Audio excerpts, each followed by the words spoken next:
अब सबसे important question, ये केमिकल इक्वेशन को बैलेंस कैसे करें। एनसीईआरटी आपके स्कूल में जितने भी टीचर्स हैं सब हिट एंड ट्रायल मेथड से ही बताते हैं।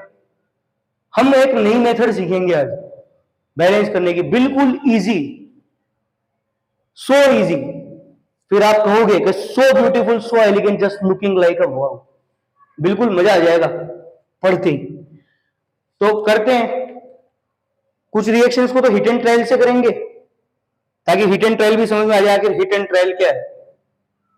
जैसे एक रिएक्शन ले, मैग्नीशियम ऑक्सीजन, इससे बना मैग्नीशियम ऑक्साइड।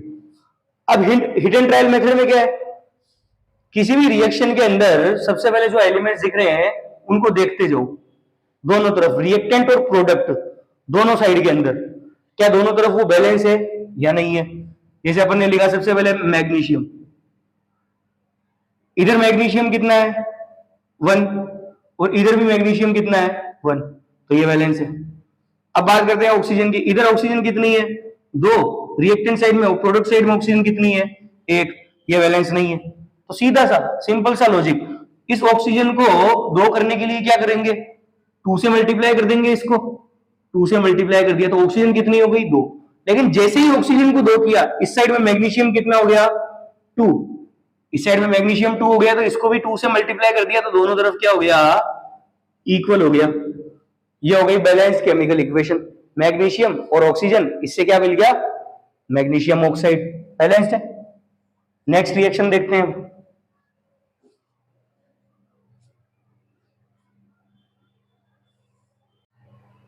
अब नेक्स्ट रिएक्शन और देखते हैं, आयरन की रिएक्शन पानी के साथ कराई तो Fe3O4 आयरन ऑक्साइड और हाइड्रोजन।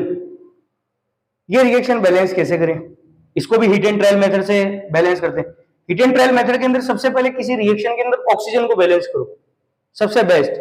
इस तरफ ऑक्सीजन कितनी है 4, इधर ऑक्सीजन कितनी है 1, तो सबसे पहले इसको 4 कर दूंगा, इसको 4 से मल्टीप्लाई किया, जैसे ही इसको 4 से मल्टीप्लाई किया हाइड्रोजन कितने हो गए 8, उधर हाइड्रोजन कितने 2, इसको भी मल्टीप्लाई कर दिया 4 से, हाइड्रोजन भी बैलेंस हो गया। उसके बाद में आयरन इतना, इधर कितना है 3, इसको 3 से मल्टीप्लाई कर दिया, ये रिएक्शन हो गई बैलेंस। अब एक दूसरी मेथड सीखेंगे, अब बैलेंस करने की दूसरी मेथड देखते हैं, बैलेंसिंग बाय स्टोइकियोमेट्री कोफिशिएंट।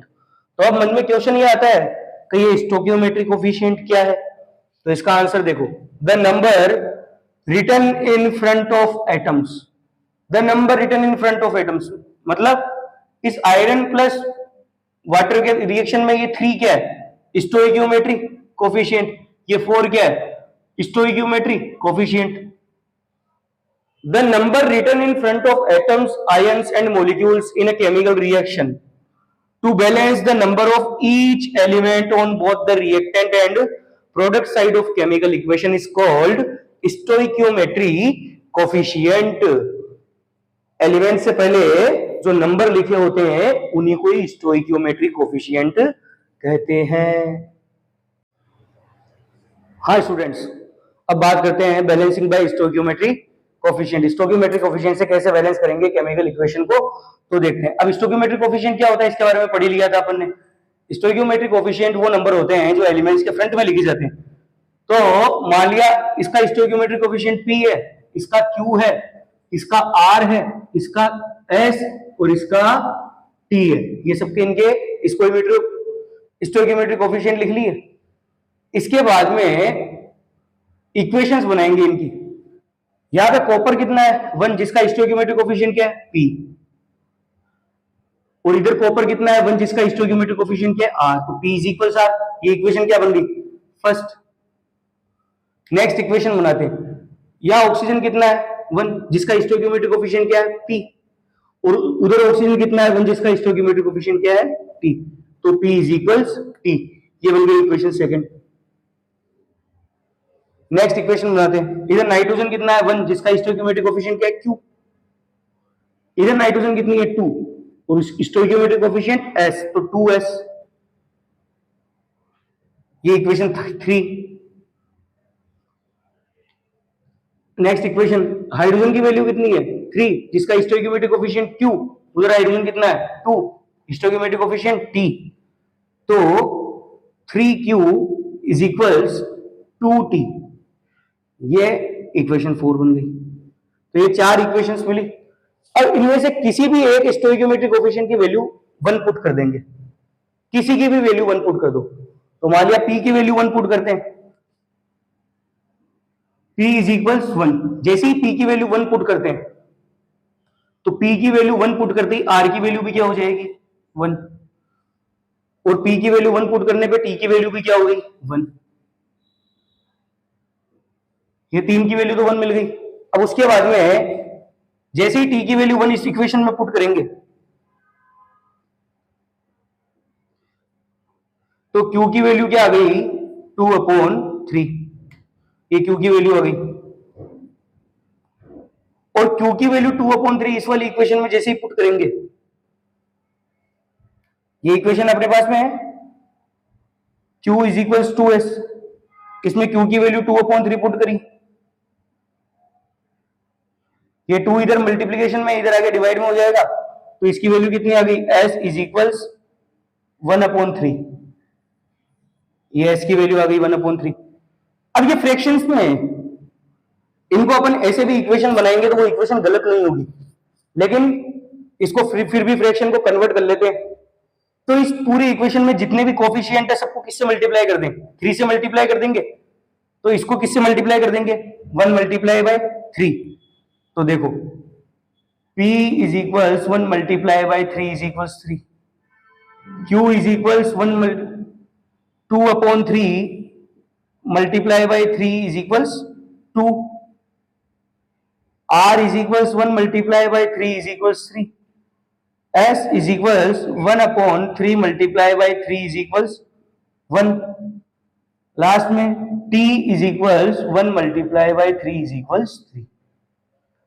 ये P, Q, R, S, T इनकी सबकी वैल्यू अपने को मिल गई। अब इन सबकी वैल्यू इस जगह पुट कर देंगे। P की वैल्यू क्या आई 3, ये 3 पुट कर दिया। Q की वैल्यू क्या आ गई 2, तो 2 पुट कर दिया। R की वैल्यू क्या आई 3, यहां पे 3 पुट कर दिया। S की वैल्यू 1, यहां 1 लिख दिया, और T की वैल्यू 3, तो यहां पे भी 3 लिख दिया।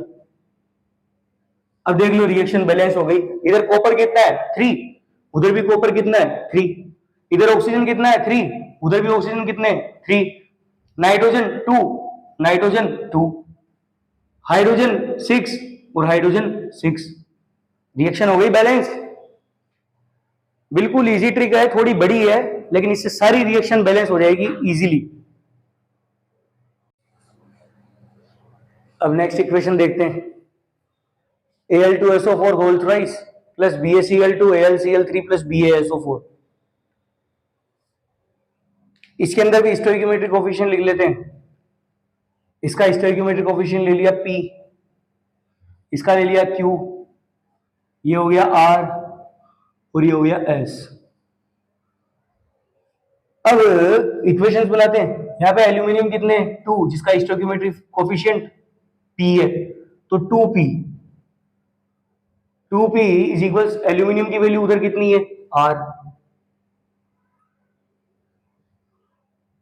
नेक्स्ट यहाँ पे SO4 कितना है 3, तो 3P, उधर SO4 कितना है 1, तो S। इधर बेरियम कितना है 1, जिसका स्टोइकियोमेट्रिक कोफिशिएंट Q, उधर बेरियम 1 जिसका स्टोइकियोमेट्रिक कोफिशिएंट क्या है S। इधर क्लोरीन कितने 2 जिसका स्टोइकियोमेट्रिक कोफिशिएंट Q, तो 2Q इज इक्वल्स क्लोरीन कितना है 3 जिसका स्टोइकियोमेट्रिक कोफिशिएंट R, तो 3R। ये हो गया। अब ये इक्वेशन फर्स्ट, सेकंड, थर्ड और ये फोर्थ।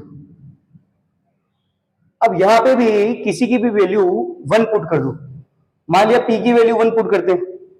जैसे ही P की वैल्यू 1 पुट कर दी तो R कितना हो गया 2।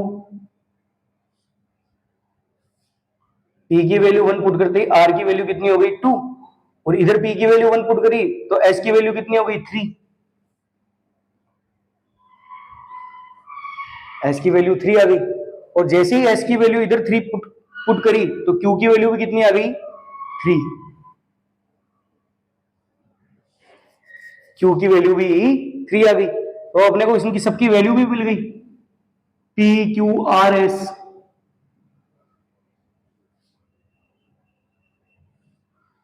ये सारी की सारी वैल्यू इसमें पुट कर देते हैं। P की वैल्यू क्या पुट करी 1, तो 1 लिखने की जरूरत ही नहीं है। Q की वैल्यू 2, तो ये 2। R की वैल्यू 2, ये R की वैल्यू 2।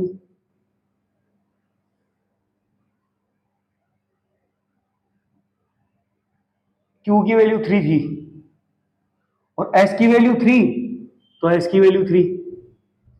अब देख लेते हैं क्या रिएक्शन बैलेंस हुई नहीं होगी। यहाँ पे एल्यूमिनियम 2, उधर भी एल्यूमिनियम 2, इधर सल्फेट 3, उधर भी सल्फेट 3, इधर बेरियम की वैल्यू 3, उधर भी बेरियम की वैल्यू 3। यहाँ क्लोरीन 3 2 6, क्लोरीन 3 2 6। रिएक्शन हो गई बैलेंस। देख लो।